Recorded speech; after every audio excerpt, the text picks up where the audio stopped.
বন্ধুরা, good morning. তোমরা সবাই কেমন আছো? আমরা তো খুব ভালো আছি। আর আজকে হলো সানডে।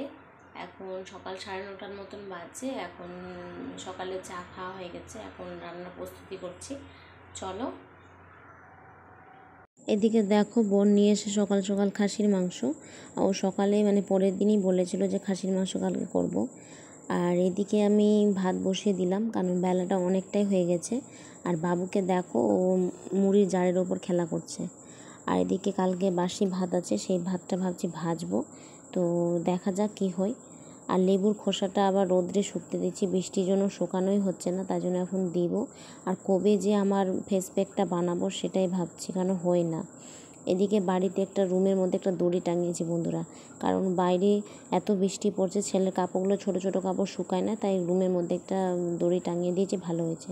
আর বাইরে গেছি একটু, আজকে দেখো ওয়েদারটা কি সুন্দর, এখন সকালে রৌদ্র উঠেছে, কিছুক্ষণ পর বৃষ্টি আসবে, তাই বাইরে কিছু জামা কাপড় দিয়ে মেলে দিলাম। সেরকম কাপড় নেই, একটা বাথরুমের চোট আছে, সেই চোটটা ধুয়েছিলাম, আর বড়ের একটা প্যান্ট আর আমার নাইটি। আর ওয়েদারটা এত ভালো, হাওয়াও হচ্ছে, খুব সুন্দরও লাগছে।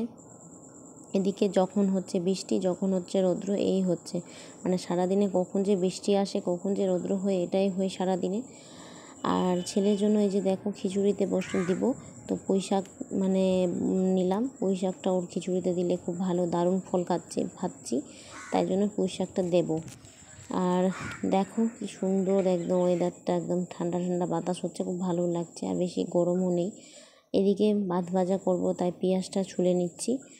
রাতে ছুলে রেখেছিলাম, এখন কেটে নিচ্ছি, কারণ মাংসর জন্য রাতে সব ছুলে রাখি, কারণ এদিকে না বেশি ঝড় বৃষ্টি হলে একটু কারেন্টের ডিস্টার্ব হয়ে যায় মাঝে মধ্যে, সেরকম পালায় না, কিন্তু আবার ভাবছি যে কেটে রেখে দিলে রাতে তো টাইম পায়, সকালে ওই যে দেরি করে উঠলে রবিবারের দিন তখন সময় পায় না, তাই জন্য ফটাফট করে কেটে নিই রাত্রেবেলা।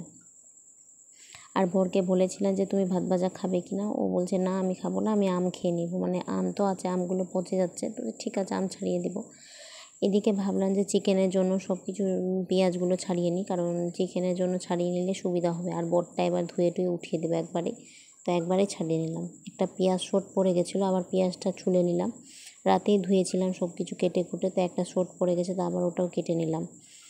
আর বাবু ওইদিকে খেলা করছে নিজের মতন। আমি বলেছি বাবু রান্নাঘরে ঢুকে না, পরের দিন রাতেবেলা আমি অনেক বুঝিয়েছি রান্নাঘরে অনেক আগুন হয়ে যাবে, তুমি ঢুকলে শরীরে ফোঁসা নেবে, তো বুঝতে শিখেছে।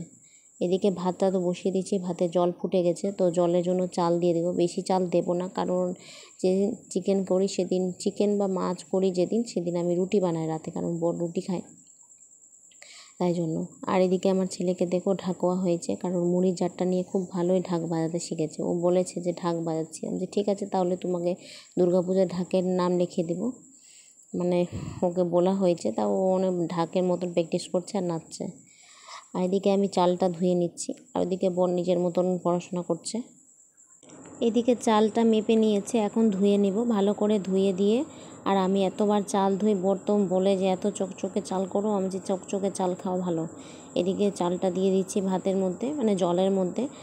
আর এখন ভাবছি যে ভাতটা তো বসিয়ে দিয়েছি, ছেলের খিচুড়িটা আগে বসালে ভালো হতো, কারণ ভাত হতে তো একটু টাইম লাগে, ছেলের খিচুড়িটা হয়ে গেলে তো প্রেশার কুকারে কী বলো তো এত ছড়িয়ে ছিটিয়ে থাকে, তাই ভাবছি প্রেশার কুকারটা আগেই করে দিতাম, ছেলের খিচুড়িটা তো ভালো হতো, মাঝামাঝি ভালো হতো। এদিকে ছেলে বায়না ধরেছে জুস খাবো, এটা আমি জুস খাই, তো আমি চেয়েছি বাবু দাঁড়াও আগে রান্নাটা হোক, তাও করছি। তো কান্নাকাটি করছিল, তাই জন্য আমি ঝটপট করে জুসটা বানালাম ওর জন্য। ও কি মৌসুমির জুস একটু বেলা হলেও জুস খেতে ভালোবাসে, তাই জুসটা বানাবো। বোন নিয়ে এসেছিলো বাজার থেকে শুকনো লঙ্কা, তাই কৌটোর মধ্যে ভরে দিলাম, কৌটোটা ধোয়া হয়েছিল, শুকনো লঙ্কা শেষ হলে তারপর ভরি। এদিকে বাবু কান্না করছে জুস খাবে, তাই আমি বলছি দাঁড়াও বাবু জুস হয়ে গেছে তোমাকে দিচ্ছি। ও কিছুতেই মন মানছে না, তো আমি বলছি দাঁড়াও তোমাকে জুস খাওয়া। এই যে বন্ধুরা, সকালে ব্রেকফাস্ট ভাত ভাজা। আজকে আমি আম খাবো না, বড় আম খাবে একটু পরে।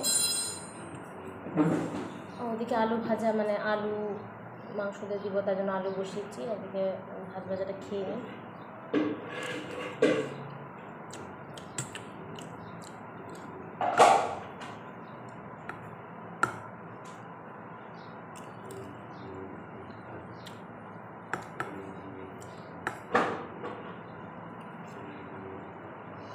বাবু তুমি খাবে?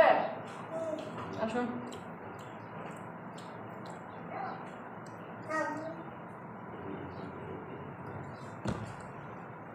সকাল থেকে খুবই কান্না করছিল। এই শ্যাম্পুর বোতল নেবে, বডি ওয়াশের বোতল নেবে, ওর শ্যাম্পুর বোতল।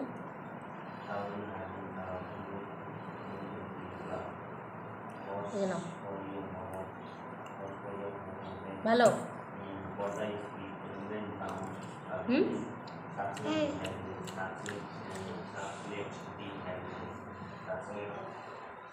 এখানে নাও ডিম, কিছু হবে না, নাও। ঠান্ডা আছে রে পাগল, ঠান্ডা নয় আছে, ঠান্ডা আছে বললাম না।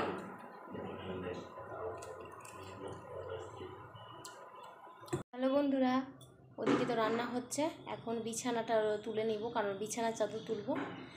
অনেক দিন হয়ে গেল, আর একটু চাদরটা একটু দাগ দাগ হয়ে গেছে, কারণ ওই চাদরটা একটু সাদা কালারের, তো তাই ওটা তুলে নিব। চলো। এদিকে বিছানা চাদরটা তুলতে এলাম, তার আগে ভাবছি যে ফার্নিচারগুলো একবার মুছে দেব কাপড় দিয়ে। আর স্টিলের খাটে বন্ধুরা প্রচুর ধুলো জমে, মানে কোথা থেকে ধুলো চলেই আসে, স্টিলের খাটে খুবই ধুলো জমে। তাই যেদিন চাদর তুলি আমি সেদিন একটু খাটটা ভালো করে মুছে নিই, আর সমস্ত ফার্নিচারও মুছে নিই। এতে কি ধুলোটাও কম হয় আর দেখতেও ভালো লাগে, মানে একটু ক্লিন লাগে। আর আমার কাছে ক্লিন থাকাটা খুবই ভালো, মানে ভালো লাগে আমার নিজেকে ক্লিন থাকতে। তাই আর চাদরটা তুলে নিলাম, কারণ একটু দাগ হয়ে গেছিলো, মানে মশা অত্যাচারে বাবুকে রক্ত খেয়েছে, আমাকে রক্ত খেয়েছে, যখন তখন ওই দাগ বসে গেছে। আর সুন্দর এই চাদরটা নিয়েও ভুল করেছি, মানে ছোট বাচ্চা বাড়িতে থাকলে যা হয়, বাড়িতে থাকলে চাদরগুলো, সাদা চাদরগুলো বেশি নোংরা হয়। এদিকে দেখো ম্যাটটা তুলে নিয়ে একবার ঝেড়ে নিয়েছি, কারণ ম্যাটে ছিল প্রচুর ধুলো। এই ম্যাটটার মানে ধুলোটা জমে ভেতরে যায় না, ওপরে জমে থাকে, মানে ধুলো হয়ে যায়। এই বরকে ডাকলাম যে একটু ম্যাটটা ধরো, ভালো করে চারপাশে গুজে নিই, কারণ আমি একা থেকে পারবো না, মানে সমান করে পাততে হয়। আর বাবু দেখো এদিকে বলছে যে গাড়ি দাও, মানে দুষ্টুমি করছিল। ফোন তো স্ট্যান্ডে দাঁড়িয়ে রেখেছি, তাই ওর ফোনের এই স্ট্যান্ডটা নেওয়ার জন্য দুষ্টুমি করছিল। তা আমি বললাম যে বাবু তুমি একটু গাড়িটা নিয়ে ওদিকে যাও, আমি আর পাপা এটা গুজে দিই। ঠিক আছে। তা ওদিকে গেল, আমি আর বড় এদিকে গুজে নিচ্ছি। আর এই ম্যাটটা নিয়ে প্রচুর সুবিধা হয়েছে, মানে বাবু টয়লেট করে এখন করার কম করে দিয়েছে, তো টয়লেট করলেও বা আমার সুবিধা হয়, মানে ম্যাটের উপরেই সব জমে থাকে। তাই এদিকে দেখো চাদর পাচ্ছি, তাই বাবু খুব আনন্দ, কারণ আমার ছেলে খুব পরিষ্কার পরিচ্ছন্ন পছন্দ করে। তাই এদিকে মাংস ফুটে গেছে জলে, আর ভালো সেদ্ধ হয়েছে। বাবুকে খাইয়ে দাইয়ে ঘুমও পাড়িয়ে দিয়েছি, ওর স্নানও হয়ে গেছে। হ্যালো বন্ধুরা, গুড আফটারনুন। এখন দুপুরে লাঞ্চ হয়ে গেছে, এখন ঘুমাবো। আর তোমাদের সাথে কিছু শেয়ার করতে পারলাম না, কারণ দেরি হয়ে গেছিলো। ছেলেকে স্নান করালাম, খাওয়ালাম, বিছানা চাদর চেঞ্জ করলাম, ঘর মুছলাম। চলো এখন ঘুমাবো, একটু রেস্ট করবো। চলো বিকালে তোমাদের সাথে দেখা হচ্ছে। একটু আগে বৃষ্টি হয়ে গেল, এখন রৌদ্র উঠেছে। কত কাপড় মেলা হয়েছে, চাদরটা কেচেছি, এখন রৌদ্র হয়েছে।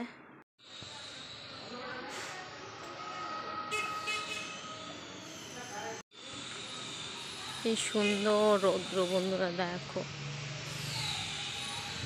সন্ধ্যা বন্ধুরা, এখন সন্ধে 6:30 মতোর বাজে, আর বাইরে থেকে কাপড় চোপড় সমস্ত কিছু নিয়ে এসেছি, কারণ বর তুলে নিই।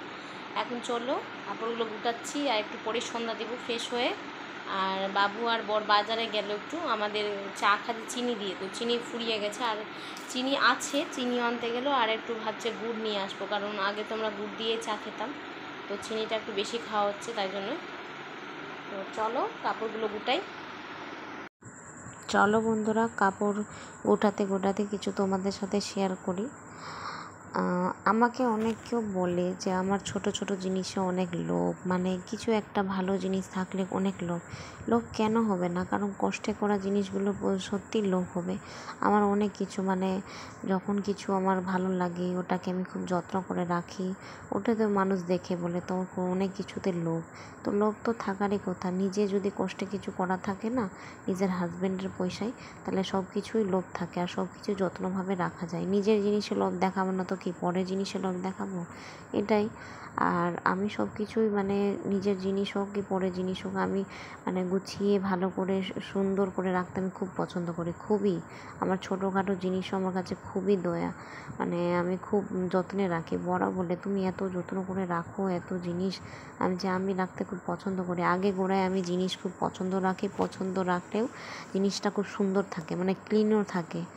এদিকে দেখো সন্ধ্যা দেব, তাই ফ্রেশ হয়ে নিলাম।